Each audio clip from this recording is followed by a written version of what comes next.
Hey everyone, this is Kevin from Kevin's Mega Fleet. Today we're going to be doing a Marvel Legends review. We're going to be taking a look at the Gamerverse Spider-Man 2 Peter Parker in the black suit. We're going to go ahead and take a look at the packaging, at the figure, the articulation. We'll do some measurements. We'll do a comparison. Let's go ahead and dive into the review. So let's start with the packaging. So here we've got Marvel Legends, Gamerverse, Spider-Man 2, Marvel, and then it's got Peter Parker in the black suit, as well as you get a chance to see Peter Parker there. As we turn this to the side, you get a chance to see there is the image of Peter Parker in his black suit. And on the back here, it shows the other figures that do come in this series, as well as a really cool image, it looks like from the game, of him in the black suit as well. If you turn this thing to the side, that's all it is on the side. If you're looking for the UPC, here is the UPC for this guy. And let's go ahead and bust this thing out of the box. Now that we have this thing out of the package, let's go ahead and look at the accessories first. So it does come with 6 different hands. So he's obviously got his fist hands, which are on there currently. He's got his web shooter hands, right hand and left hand as well.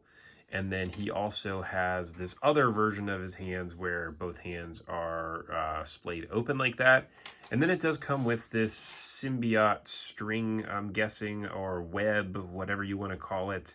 It is just this soft plastic material, which is like really easy to move around. So this is something that you could potentially pose in a bunch of different ways if you have multiple figures and you're trying to hook them together or something like that.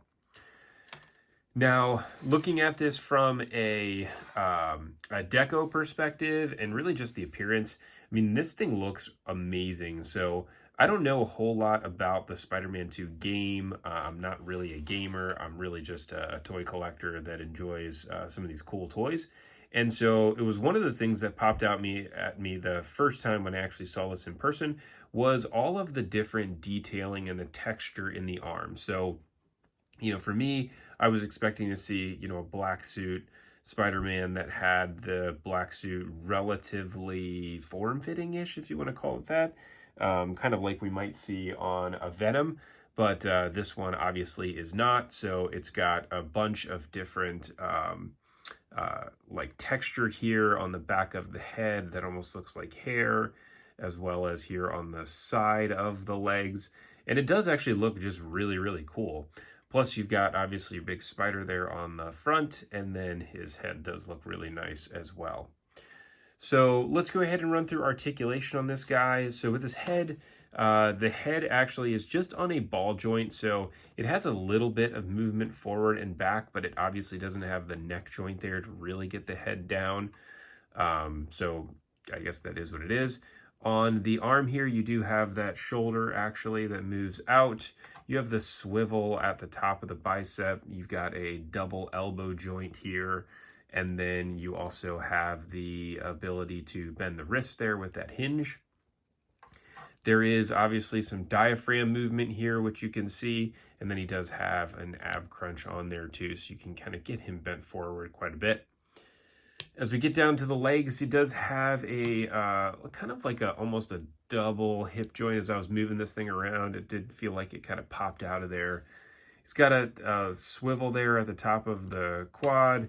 He's got double knee joints there as well. And then he does have some movement here in the ankle, as well as he has some movement there at the calf to be able to turn. So you can pose this guy in lots of different positions, which is a really cool feature to have with any of these figures, that we get a chance to be able to do that. And there you can see kind of how those hips pop out, and you can kind of push this back in there so that the legs look a little bit more normal. It doesn't look like he's got his hips completely separated from his body. So let's do a couple quick measurements of this guy. He is 6 inches tall. And then his wingspan, if you get his arms all the way out, it's going to be about the same. Yep, just about 6 inches or so from side to side as well. So let's go ahead and switch out some hands and put him in some different poses. So for whatever reason, I'm a real fan of this pose with this one hand where he's almost like trying to tell somebody to stop, even though that's not really the case. This is supposed to be a hand that's like for climbing the wall, essentially. but he's got his fist pulled back like that, like he's getting ready to punch somebody. Again, very cool. Love being able to adjust the hands into a lot of different positions. You can actually get some different figure holders to be able to hook around his waist and hold him up in the air. So you could potentially do one like that where he is actually posed on the wall if you wanted to do something like that in a diorama. So here he is with his two web slinger hands, and looks really, really cool to be able to pose him in different positions with his hands out like that. You obviously could turn this thing around in lots of different ways, get him to stand up a little bit more, really shoot this thing out like that. Have his other hand in there close. So it's awesome to be able to pose these figures in so many different ways.